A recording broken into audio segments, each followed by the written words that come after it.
Hello, everybody, and welcome back to another episode of Journaling Through Life Home Edition. Today, our guest is Dr. Joshua Black. He did his PhD in psychology, and his area of specialty is grief dreams. Joshua, welcome to the show. Oh, thank you for having me. It's good to see you again. Lovely to see you. We just remembered that we met at the bereavement center, right? There was a conference on children specifically for bereavement, and both you and I had our tables out, and it was just wonderful to meet you. 3 years ago, was it? Something like that, yeah. And then you came on my podcast and talked about your loss and your journey, episode 66, Grief Dreams Podcast. Woo! And yeah, it was amazing because I got to know you so much more. And so it's nice that we get to have a chat on some other areas, even in my life, that you probably don't even know about. I love that. Thank you so much. And regardless of our lives, who has changed? How has the situation changed since we've seen each other last? How fast things just move from one side to the other, and now we're all in our homes. I trust that you're healthy, you're doing okay, family's doing well. Hey, I'm here, right? What more can I want? That's And I'm awesome. smiling, so it's good, but yeah, there's been a lot of changes since we last met. 'Cause I know I was still in my PhD at that time, probably in my first or second year when we met. So a lot of the research I completed it and also published it, which is fascinating for me because it just raises awareness and it gets the credibility to something that a lot of people don't know about. Absolutely. Now, can people read your research, the findings on your website? They can, yeah, you can actually look at my thesis. You can download that for free. Most of the publications, you can read the abstract for free, but then you have to pay for the article. I don't get paid from it. It's just the way business is when it comes to academic journals. I know, right? Where's my cut? But you do it. You have to do it. You play by the rules. But you can look at that a little bit. And a lot of my podcasts I do touch on the details. And on my website, Common Questions, a lot of that information is in there. So at the end of the day, you can just go there if you want to know more about the dreams you have during grief and the dreams you have of your deceased loved ones. That's amazing. Thank you so much. And I'm going to post all of the links in the comment section below or in the description. I always say comments. It's actually the description box below. So everything will be available for people. And you also have your podcast, so people can listen to that wherever they find their podcast, correct? That's correct. Excellent. Now, speaking of dreams, have you found that dreams have increased in this COVID-19 situation? How has it changed? And personally, in my life or just in the world in general? Both. All the above. So it's different for everyone, and that's the big thing. And some people, they're having more dreams or they're recalling more dreams. It's not like they're having more because we're always dreaming throughout our night in REM and non-REM, which a lot of people just don't realize. They think it's just REM, but it's actually throughout. And the dream's a little different. But what people are doing is some people are remembering more dreams at this time. And that can cause them some confusion, like maybe there's something wrong or what's going on. And a lot of times, when we have a lot of anxieties within our lives and a lot of unknowns, those emotions come up in our dreams, and those frightening images may be remembered a little bit more for some people. And there's always, when it comes to when we look at dreams are so good at providing you an understanding of who you are when you're awake. Because a lot of times we don't know who we are. A lot of people they think they know who they are, but there's so many models that are underneath the surface, so many different belief systems and structures that we've been taught or trained by the society or family members that we just don't understand the influence of that in how we're perceiving an event or how we're looking at a given situation. And dreams can actually help clarify a lot of that stuff. And so when it comes to, for me in the pandemic, I've had probably just similar dreams in the sense of the frequency of remembering, but I've had a couple negative dreams, and we can talk about that because usually I don't really have a lot of negative dreams. So that helped me see where I was having a difficult time in life without knowing it. And processing what's going on in the pandemic is very difficult. I'm still having difficulties in that, but I'm putting my mind consciously on that fact, and it's helping a lot. So we can go wherever we can go with this conversation because there's a lot to say. Absolutely. And I think an important baseline for anything is just to say perhaps how we think of dreams, because we Mm. mentioned previously before we recorded that some people think dreams are a part of them. It's the same. I had a conversation with a friend the other day that said, everything is in my head. It's in my head. I'm like, yeah, but your head is part of your body. It is you. It is a Yeah. part of you. So by separating them, we're not really doing ourselves any justice. And like you said, if there's external factors, it is going to affect our dreams because our dreams are a part of who we are. Now, in your Yeah. opinion, would you say now, because we have so many external stimuli, it would affect the intensity perhaps, or like you said, the frequency of remembering it? And how Mhm. do we get over if it's a bad dream? Because nobody really wants a bad dream, because if you wake up and you look outside, you can just be in a bad dream also if you think about it, right? Very true. I guess there's a lot of questions there that I Yes, need to just sort of go with piece apart. however it works. So let's first talk about just dreams in general, so people get understanding on just dreams. A lot of people in our culture don't find dreams meaningful, and the major reason is because their culture doesn't teach it. In other cultures, they can find it very meaningful, and they teach on it, and people can find a lot of meaning from their dreams. But here, a lot of people don't. So they just say, "Oh, that's weird," or "I don't want that dream." But they don't have any idea of why we're even dreaming. Like there's a very interesting part when you look at everything in the body has like a purpose, right? Your arms have a purpose, your brain, your heart. But what about your dreams, right? Like we think during the day. So there's something going on at night. And what's going on with that? Because it's also occurring in other animals, right? So it must be beneficial for our survival to have these dreams. And there's still not enough information, it's still mystery on exactly why we dream, because we just can't see the dreams. We can't see all the dreams that we're having. And the issue with dream research is that the people have to remember the dream and then vocalize it. And so there's a two-step process there, where if we could actually see what dreams people are having, we'd have better understanding on exactly the functions of it, but we don't. So we have to go with what people are recalling. And what we found when it comes to dreams in general is that depending on where you are, your dreams can change. So if you're in a sleep lab, your dreams can be more boring than when you're at home. So your dreams will change based on your environment and your settings. And so it's just throughout all the research has shown the main thing is that dreams reflect our waking life. So if you're very happy, you're very joyous, you're gonna have more positive dreams and more dreams maybe having fun. But if you're anxious, you're angry before bed, maybe you're worrying, well, you're gonna have more negative dreams. And within those dreams, you're gonna have a lot of symbols based on what's actually occurring in your life. Some may be more passive in the sense that it just reflects the emotions or reflects maybe the news you're reading or maybe the TV show. But other dreams can be more active in the sense that it can help you problem solve the situation that you're in. And you see this all the time. You see this a lot in grief dreams where the deceased is saying, "I love you, it's okay." There's that problem solving aspect within it. Whatever you take it as, if it's a visitation or not, there's something going on and it's helping us. And so, like when it comes to these COVID dreams, right? People aren't going to bed happy for the most part. So they're having a lot of more negative dreams, dreams of panicking, dreams of not being unprepared. Those are the common themes that you're really seeing.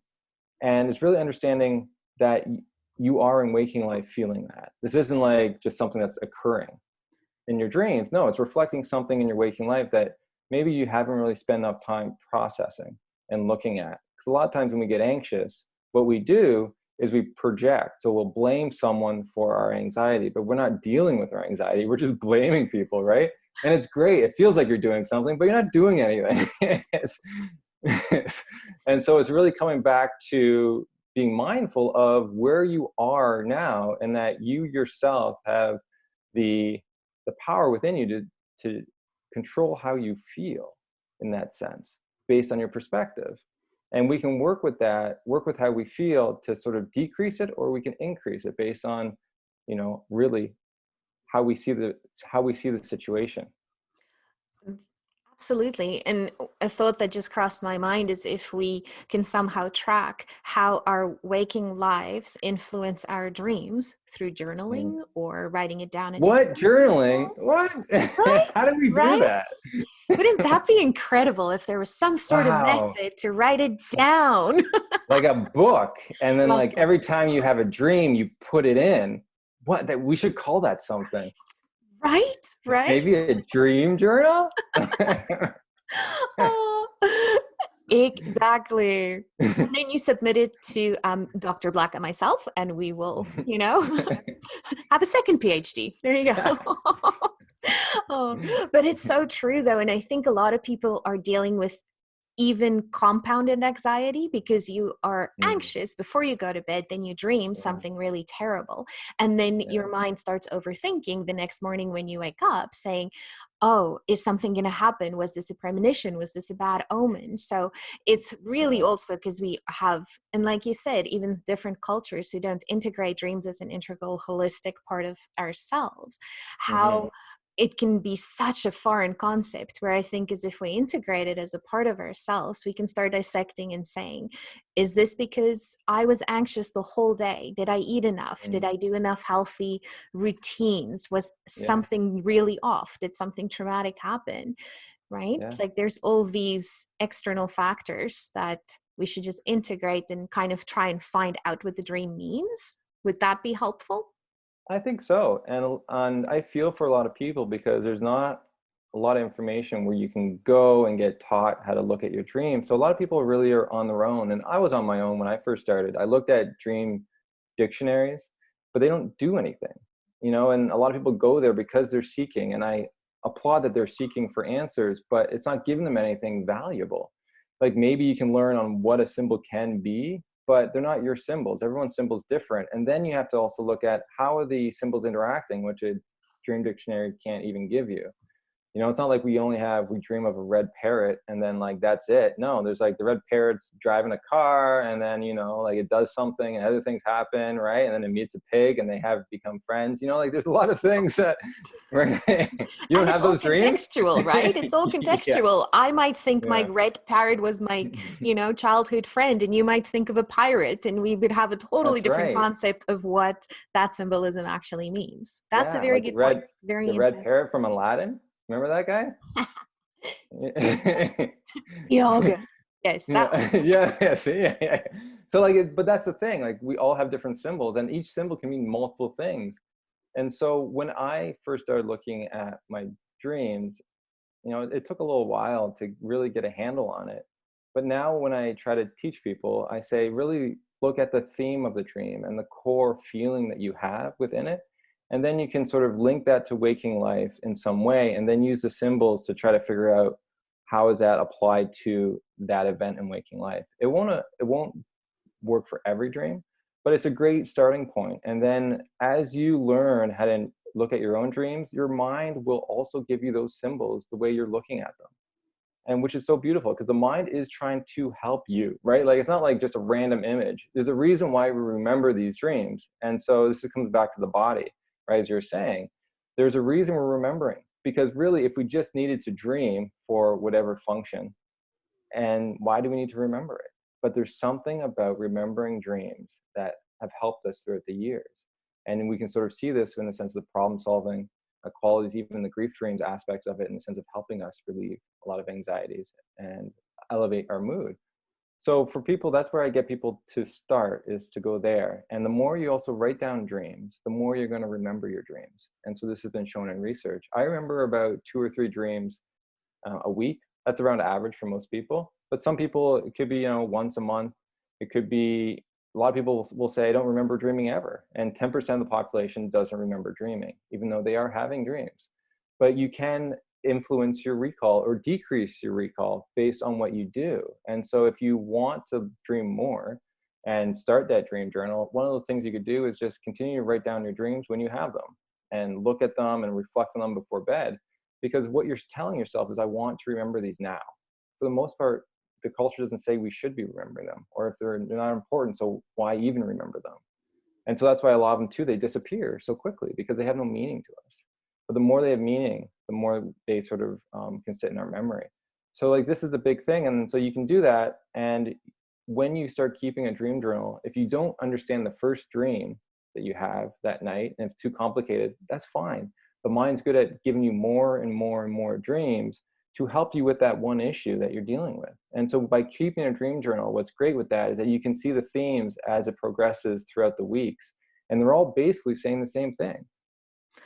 Absolutely. Thank you. And what came to mind too is sometimes when we are so overwhelmed in the circumstances that are in our waking life, if we have very overwhelming or dreams, then that's not going to help us either, right? So like you said, even if you don't understand the dream, if it's a very complicated or intense one, you will Hmm. get the information as you go along because you don't want to overwhelm the system on all fronts. It's sort of Right. balancing it out, right? Hmm.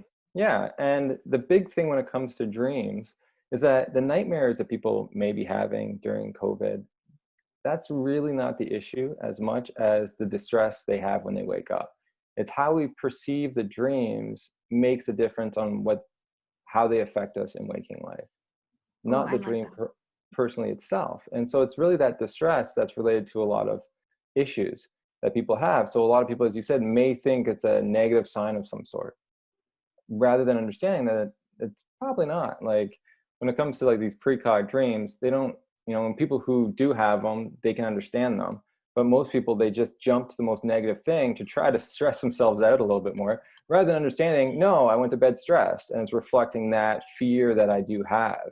And so I always say, like, the only way to know if it's precog, if it's happening, and take the precautions that you need to, right? Because that's always something great to do. If you think that you may, let's say, you have a fear you may be dying, right? Well, we are dying. So to make the precautions, make your will, do that stuff, and then let it go and see what happens, right? Like, and basically see if that dream keeps coming. But sometimes these negative dreams can actually help us prepare for something we've been avoiding in waking life. So it's not like they're precognitive, but it's telling you you should prepare because that being prepared can help reduce that anxiety. So you're really just resetting the spiral, kind of, so that you Yeah. don't go into, overthinking and draining all your energy and focusing so much on this one dream versus saying what it is actually about or what is the message Hmm. behind it, right? I Yeah, and really like like that. if it's causing me distress, let's talk about it. Let's figure that out. And why is it causing you distress? Because we all have nightmares. So nightmares isn't, it doesn't relate to, people's, seeking counseling or anything, right? So we're all having nightmares. It's the stress that's the most important thing to understand, and that's what you really work on is figuring that out. And especially with grief dreams, the amount of people that have negative dreams or don't have dreams, it's because of that distress that's causing them to seek that help. And it's like correcting those misperceptions on what people think their dreams are. Even positive dreams, I've seen people take positive dreams very negatively based on their interpretation. So like, it's just understanding we as humans have a tendency to always pick the negative thing out of a situation rather than looking at it and say, I wonder how this can be beneficial for me. We look at about it like, oh my God, how is I can't believe this happened to me. I can't believe I'm having these dreams. This is horrible. This is not happening with anyone else. What's wrong with me? And so you start like badgering yourself as if there's something wrong and that, you have a deficit rather than, no, it's trying to help you gain a better balance in life. And that's really our goal Right. as I think, when you're awake is how can we find that balance that we can cry, but we can also have joy and laugh. Absolutely. And I love that. And a story came to mind. There was a friend of mine who went for a very long and complicated surgery. And the anesthesia went in and out, sort of. And then Mhm. for weeks after, she had these terrible, terrible nightmares. And because of her culture and her tradition and how she grew up, she thought it was really something that it wasn't. So I told Mm, her, I'm like, why don't you write it down? What it could be perhaps is if you're still hearing, you're in surgery, you're still have your other senses with you. There's doctors, there's masks, there's all these things. And what your mind is probably trying to do through these dreams is just to yeah, work it out because it was so yeah. intense, so fast, so, just all consuming. And to Right. not, Yeah. and to maybe get that distance, I think that's an important thing too, right? From your dreams, as much as it is a part of us, the message to create sort of a distance by writing it down or by talking to somebody or even going on your podcast, when we get Mhm. it out there, it doesn't affect us so heavily. If you talk to the right people, yeah. Yeah. If you have friends that just reinforce your beliefs, it may not be a great idea. But when it comes to just like dreams in general, most people have negative dreams in general. Like people need to understand that. So people aren't just walking around having positive dreams all the time. Most people are going to bed anxious or in some way, or their external world is being reflected, maybe see something they've watched, something like a horror film or something. It goes into your dreams. Even though you may not feel distress, that imagery comes into your dreams. And so, like you said, your friend had the medications can cause nightmares. And so it's understanding like if I'm just starting to have nightmares, what has changed in my life?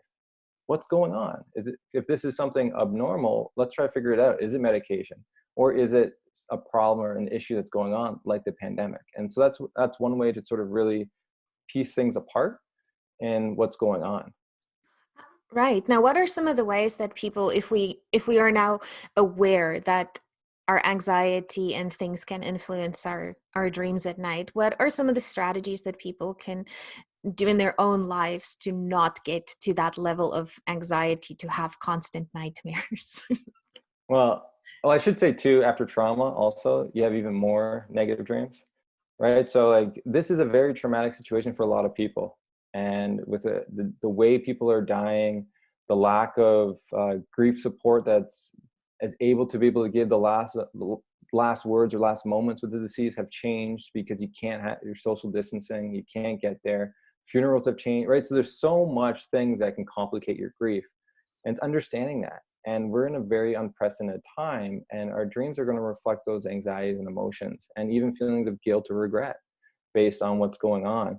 But when it comes to how to sort of process these dreams, like grief dreams can be a little different based on, like the imagery and stuff. And that's something that we can talk about. I don't know, they can contact me if they're having negative grief dreams. But for just like negative dreams in general, the one thing I always did, and I never knew I was supposed to do it, is one of the things you're supposed to do. So I used to always have negative dreams as a child. And I grew up in a home where my parents were Christian, but they had a belief that negative dreams came from the devil. So I was terrified when I actually had those dreams. And that's sort of that, it gave me extra distress because they didn't understand what they were talking about, and the dream research really wasn't around at that time. So I understand, right? They're going with what they thought, and negative things usually come from the devil, right? So just like it's an easy way of understanding a situation, because a lot of people have hard time sitting in the gray and sitting in the mystery. So for me, I just always thought that. And then it was only until I got to like my 20s and I started realizing dreams actually had some meaning. And then as I moved forward, I realized, oh no, negative dreams reflect a reality. And as a child, my dad, he liked alcohol and he had poor coping skills when it comes to emotions. And so it was I was always afraid in the home, and also in school, I was bullied. So like all that stuff, the environment was causing me to have all of this anxiety and these fears. And so one of my main dreams that I remember that I had all the time was someone would, I would, I was, my bedroom was in the attic.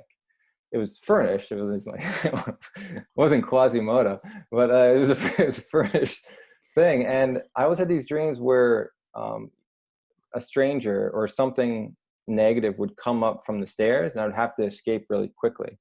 And I would always try to figure out which window. Then after I jump out of the window and they keep chasing, where do I go? What routes do I take? And I look at that as a survival thing, because my dad, in my mind, could have been that person that I was really preparing for, but I couldn't put his image on there because I was a kid and I loved him, right? So it put a different image on. But my mind was trying to be prepared in case that event actually occurred. And so what you can do is, if you get, let's say, the anxiety and stuff, what you do is when you wake up, you think about, how could I have done that differently, or how can I change this dream to something that has a positive ending? So then I'm not avoiding the dream, so it's not distressing me when I think about it. It actually makes me comforted when I think about it. And there's different ways you can do that. One's changing ending. One is actually changing how the events actually occurred, or if you have a buddy with you. So like for kids, one of those things, you can bring in a superhero and they can help you fend off the monster or protect you or whatever, right? And that's one way of doing it. And then you think about it, and then those dreams actually, through research, have shown that they actually get reduced. If not, they stop. And so for me, one of the things I did is I always just thought of what other pathway would I have taken, or what could I have taken to escape better, right? Like, and so I was like, oh, okay, yeah. And then those dreams would only get triggered when I would have those types of fears or anxieties, and I'd just do it again. And so I never really had the monumental distress that I think it would have had as maybe some other people that didn't use that little trick, but that's a great trick to be able to reduce the avoidance of the dream. Thank you so much for sharing that story. Personal stories. Thank you. And People love aspects of your life, and it makes you human, you know? it's true. And if they go back to episode 66, they can listen to my story. Ooh. Thank you. So that is so powerful, to change the ending, to change the story, because especially with the journaling, is that's what we are saying, right? Your story is so unique to you, and you have that empowerment within you to rewrite the story going forward. You're integrating your past.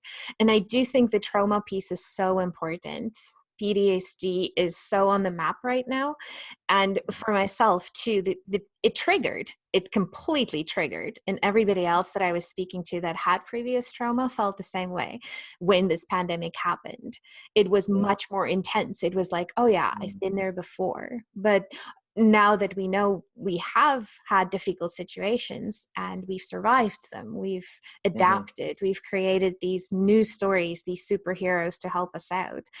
That's fantastic. And in terms of kids, how would you say, if I was a parent and my kids have this anxiety because their world has been completely turned upside down, they don't know if their teachers are okay, they don't know if they're going to go back to school, things are really, really bad. And you wrote a book, a kid's book as well, right? So how would you speak to kids when they are having these dreams, or to parents to help them help their kids? Another double question, eh? Loaded questions today. Loaded questions. So first, when it comes to the kids, is parents need to understand what the kids even believe dreams to be. Kids have a very interesting imagination. I just read some articles on how kids may think dreams come from an external source, right? Like, so it comes in from like the window or something. Also, they think it's real. So it's not like, they don't understand that they're fictional entities or fictional characters in the dream. And other times they think the parents or other people in the house have the same dream at the same time. And so they can even feel guilty for having the dream, thinking that the parent was also watching that situation go down. So we really have to talk to our kids about what dreams are and what are they and how do they see them. And the biggest thing I always give parents is just give them the simple understanding that dreams reflect our waking life. So when you're happy, you'll have more positive dreams. When you're sad, you have more negative dreams. Kids can understand that. They're like, oh, okay. Grief dreams can be a little different, right? Because it's based on your spiritual beliefs and stuff like that.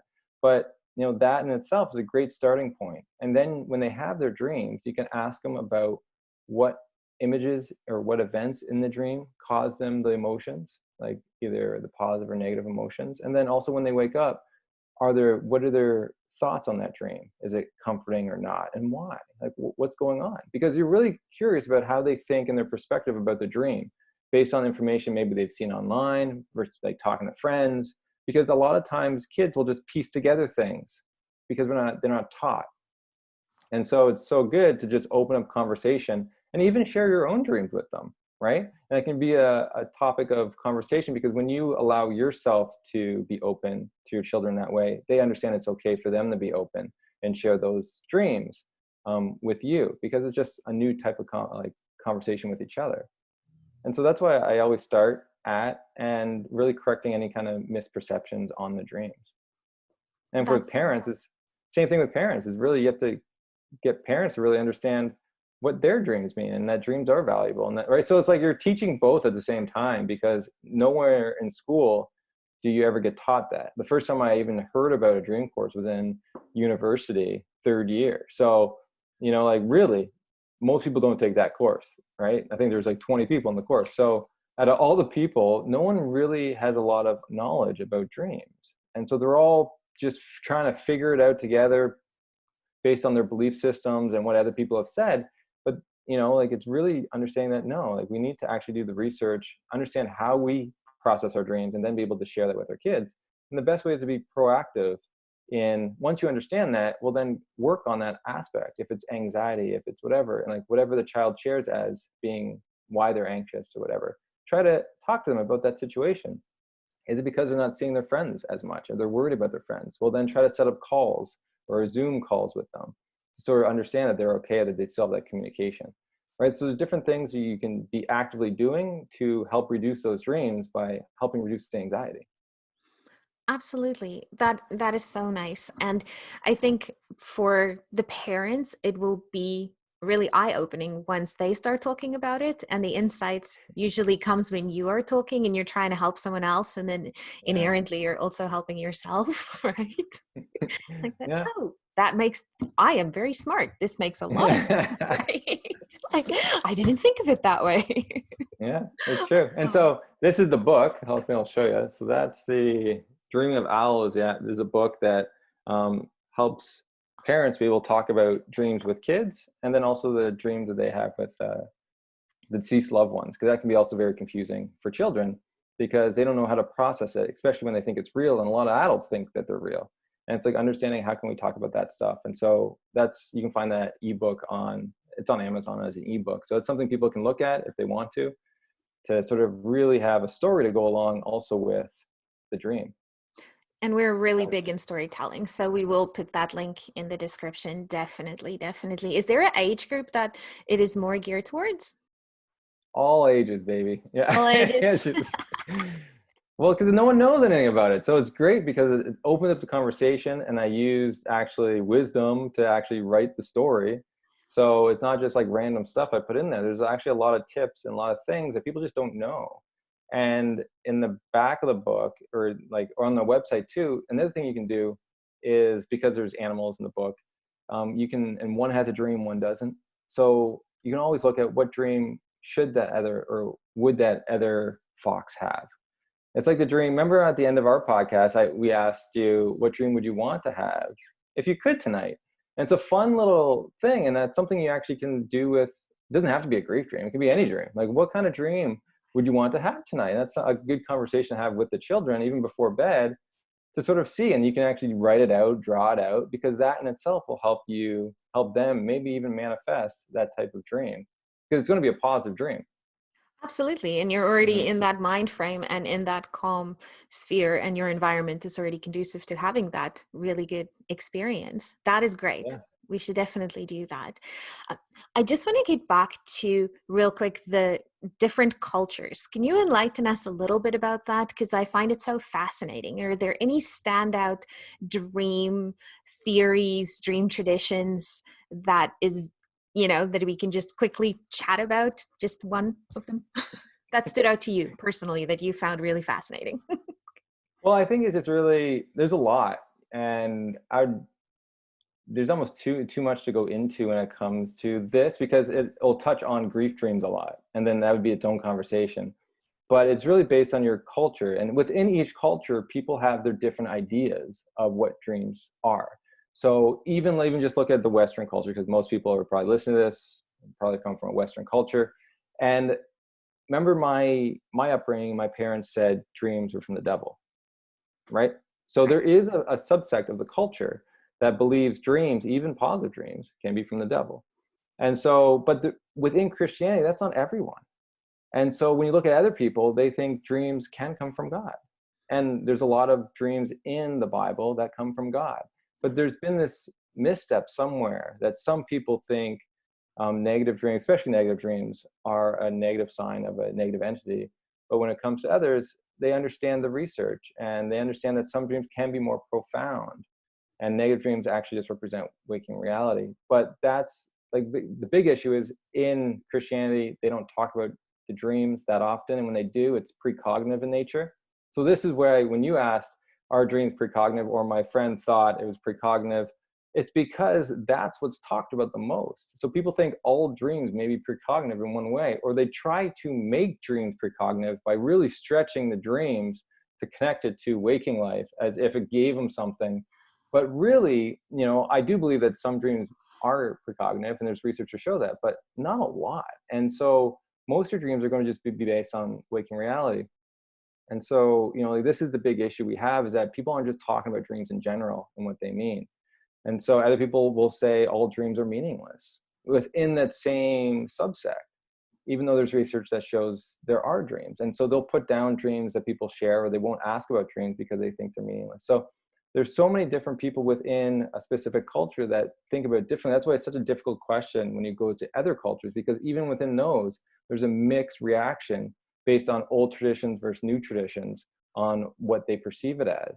And, so that's something I'm going to talk more about in the workshop I'm going to be doing, about the different cultures aspects and how they view grief dreams, especially because people need to understand the differences in cultures if you're going to help someone from that specific culture. Thank you. And while you're on the topic, what workshops are you going to do?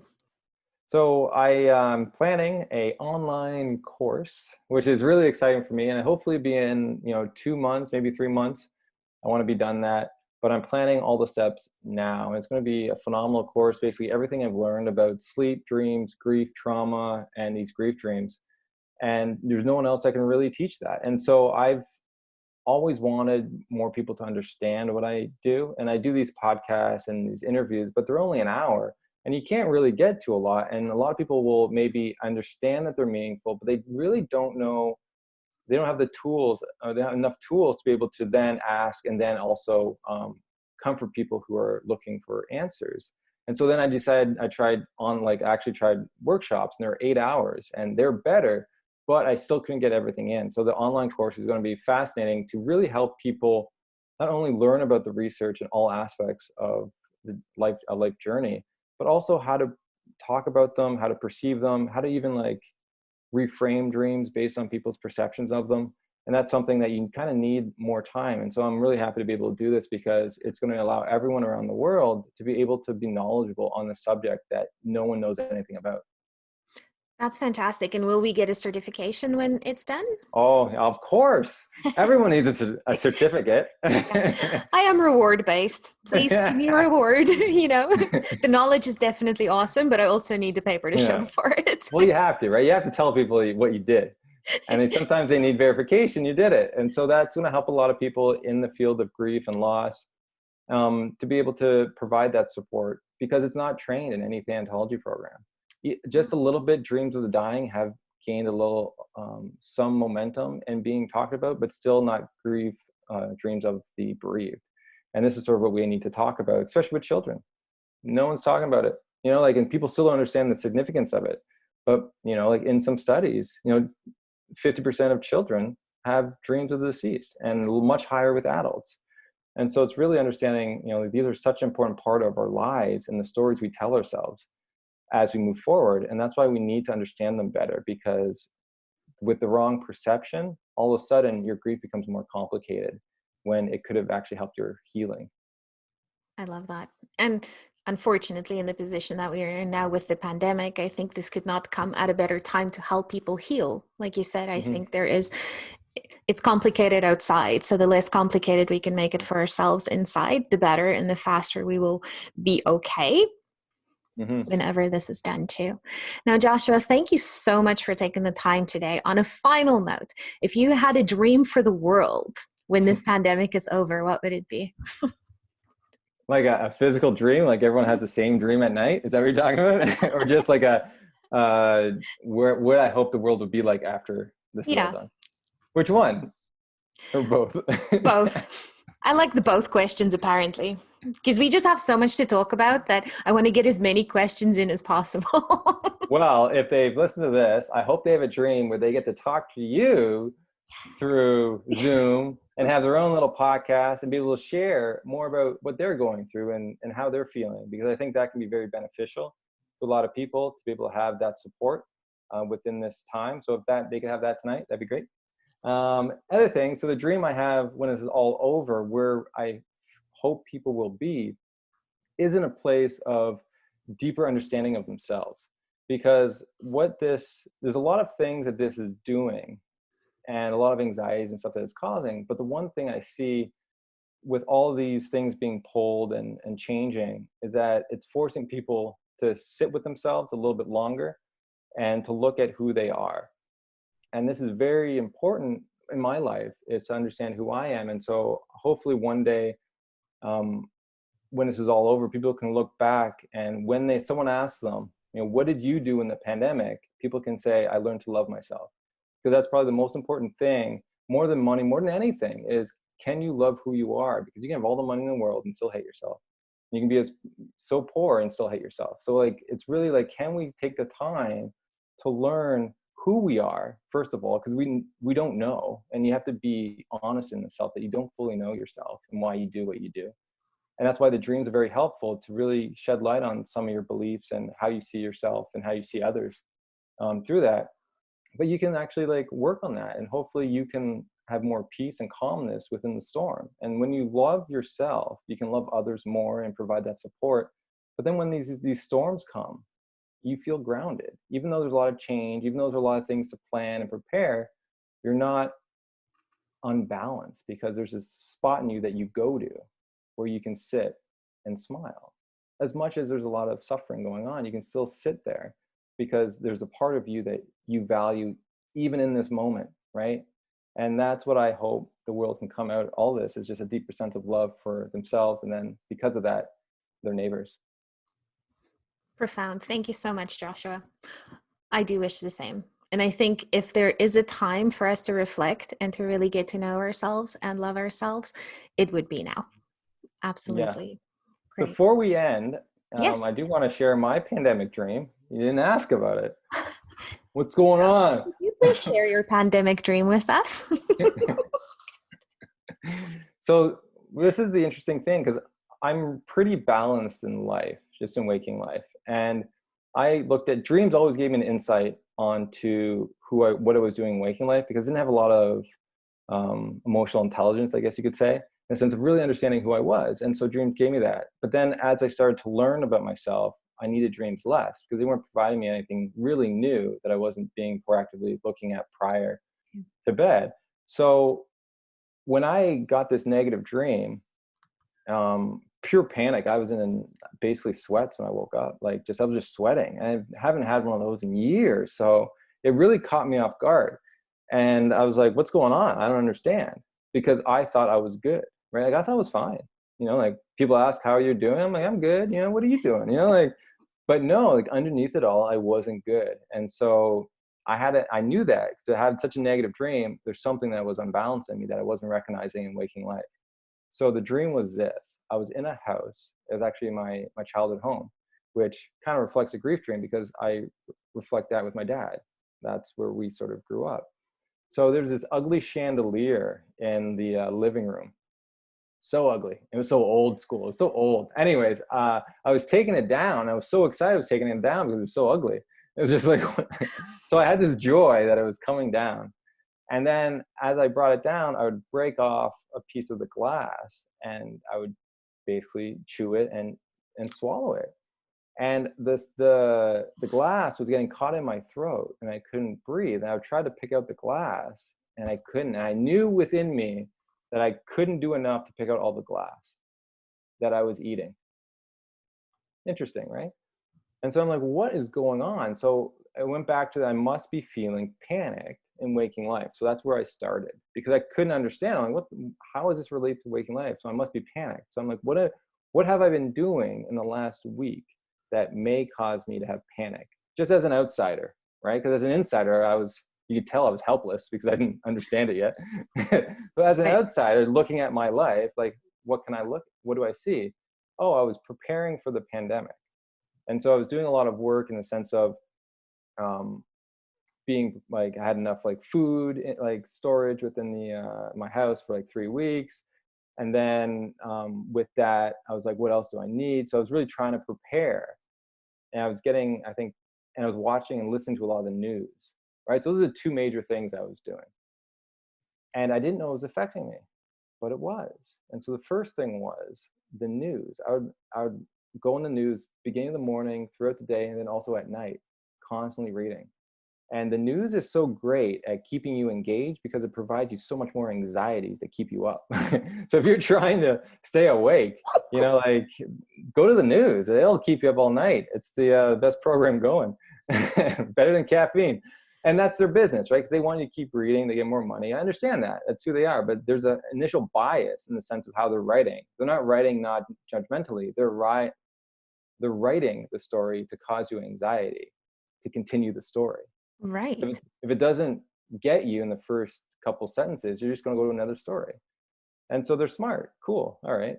But I didn't fully was conscious of that at that time. So I was constantly reading all this stuff and then preparing more and worrying more. And so when I sat down, I looked at that, I read, oh, wow. So I looked at the chandelier. That was one of the first symbols. I'm like, what is a chandelier to me? So if I have this panic, then what's a chandelier? And so one thing a chandelier can be is it gives a lot of light to a room. And so if you look at that in waking life, the news gives a lot of information to the country, right? So it's the light of the room kind of thing within the world, if the house would be the world. So I'm like, okay, so I'm ingesting the news and I can't pull it out enough, which means I'm ingesting too much of the news, right? Because I couldn't pull out all of it. So it was getting stuck. So I realized I needed to cut down my news intake and not do any kind of news intake at night because it was also affecting how I was feeling. And so for me, it's like the difficulty was, how do you prepare for the pandemic without being attached to being prepared? Because that's where I ended up with, because when someone asked me, why are you looking at the news at night? Oh, I want to be prepared. But like, how prepared do you need to be? Right? That's the question. And then so for me, once I got prepared, I wrote a list down of all the things I needed in the pandemic in the sense of food supplies. I got all those, checked them off. But yeah, I still had that panic. I still had that thing inside me that I felt like I needed to do more. And I realized I was attached to that feeling. And so I really had to sit down and be with myself and say, everything you need is checked off. What's wrong? What's going on? And then as I did that, it became less and less and less. And I felt prepared. And if I needed to get something, okay, I'll go get it. But the amount of stress and anxiety and worry went down so much, also because I was not ingesting as much worry. So the other big thing I took from that is your environment is so key to your emotional state that you don't even know. So the movies you watch, the news you intake, but also your friends and your circle and what they say and will impact how you feel, if you like it or not, is just part of your environment. And to understand that. So that also I had to take more proactive steps in that aspect in which I thought I was good, but I really wasn't. So that dream really gave me that mindset that I need to sort of look at this a little more clearly and sit with how I'm feeling, because I haven't been. I've been avoiding it, saying I need to prepare or I need to read more, but never dealing with the emotions that doing that stuff was causing. So but for me, that was just such a great insight, because it completely changed my focus. And now I'm smiling, I'm back at it, doing my thing, dancing every now and then. So it's just like, it's great to be back there. But it's so interesting for me. I always look back on how our ability to believe we're fine when we're not is fascinating to me. Like, it's such a survival mechanism to be able to feel that we're farther than we are almost. Rather than Right. And I think that is where the dreams are such an integral part of who we are, right? If you're not going to make that link in your waking life, then your dreams are going to be like, dude, you got to look at this. Dude, this is affecting you negatively. Get on it. Snap out of it. Right? Snap out of it. And you make such a good point. And I wrote a quote when this pandemic first started too, to say that in times of stress or in times of trauma, we learn two things: who we are and who other people are. And it is a good idea to sort of, not in a judgmental way, but in a self-protecting way, to make sure that you, like, I only check the news once a day so that I make sure that I'm following the social distancing, or I'm doing, what I need to do to be safe and to be a responsible citizen. But like you said, it can get so overwhelming. And when you were saying you were like ingesting the Glass. the glass, Mm. right? I was thinking you can't breathe. So it's such a Mm. corona symptom, like it's pointing to you, be like, this is even literally not good for you. Yeah. Stop, because the more you panic, your immune system's going to go down. It's a Yeah. whole spiral, right? So So thank you so true. much for sharing that. That's No intense. problem. That's Well, intense. examples help people understand a little bit more, and I've learned that along the way. So I try to give it when I can. And so I'm glad I had that dream because I'm able to share it with others and understand, like, say, I'm not, we're all learning together. Like, I'm not doing this perfectly. And, the best we can do is balance out and to focus when we can on self-care, right? And also helping those around us.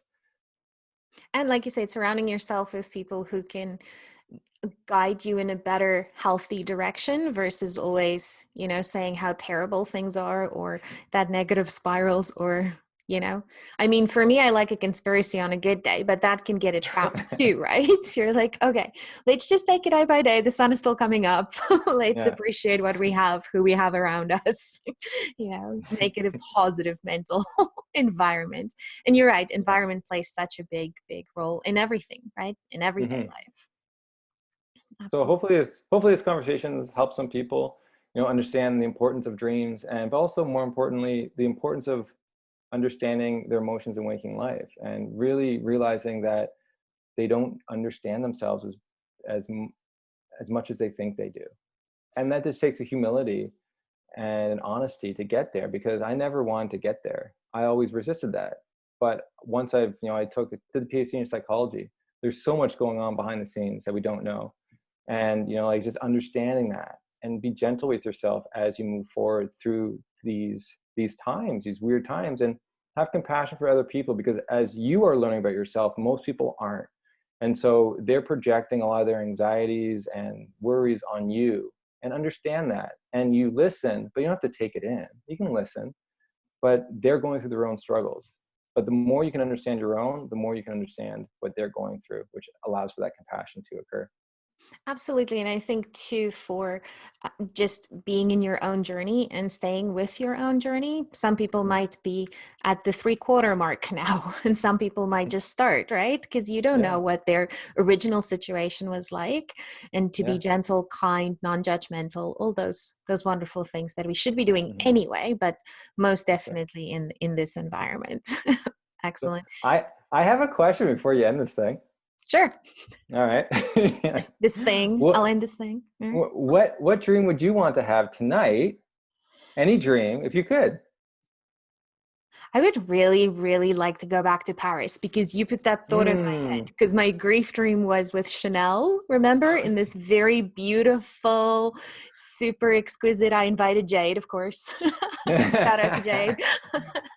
Yeah, So she was on this podcast lately, she or was. on this video cast. Yeah. Yes, yes. She was the first one. Ooh.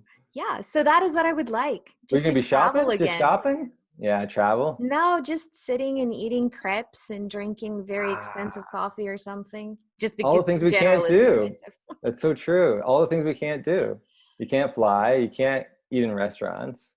Right, Wow, I right. like that. Yeah, so I just the practical things that I used to enjoy, just once. yeah, just Doesn't once. have to be Yeah, elaborate, but I like that, because when I had a thought when you asked what dream I'd want the world to have, I had an initial thought what dream I wanted to have, right?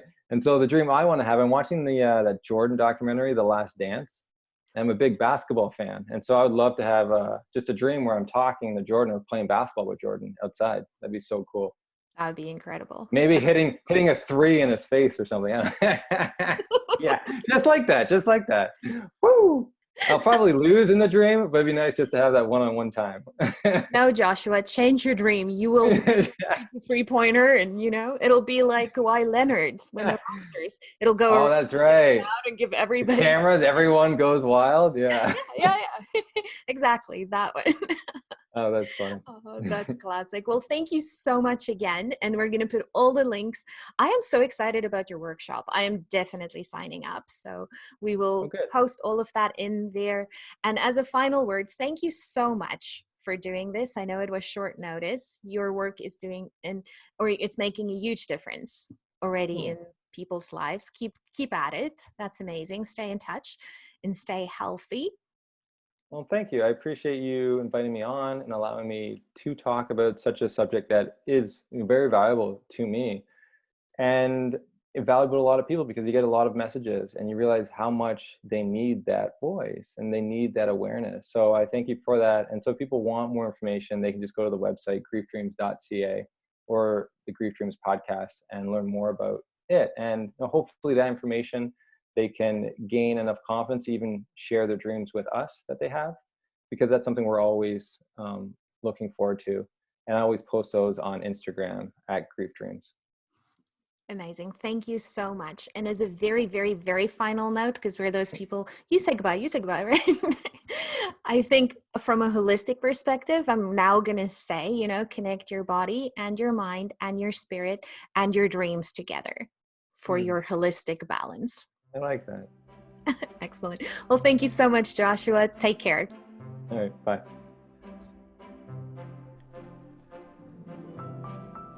Be sure to sign up for our digital journaling platform at journalingthrough.life, where you can start your dream journal.